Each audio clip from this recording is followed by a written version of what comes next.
Hello. Sometimes you have to remove parentheses or even a space and dash in a row or column in Excel. I found a pretty easy way to do it. Some may know, some may not. Make sure you go to the Home, and then from there you should see your Find and Select button. Hit that.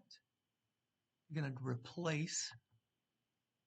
All right, you have that. You have to select the area, whether it's just one or a whole column like we've done here. I'm going to get rid of the parentheses. So I type in what they call a closed paren, replace all, and then keep doing that. That's a closed paren, replace all. And now for the space, all you do is backspace, hit the space bar, replace all. Lastly, just the dash key, replace all. And now your numbers are in a format that some programs require. And that's it.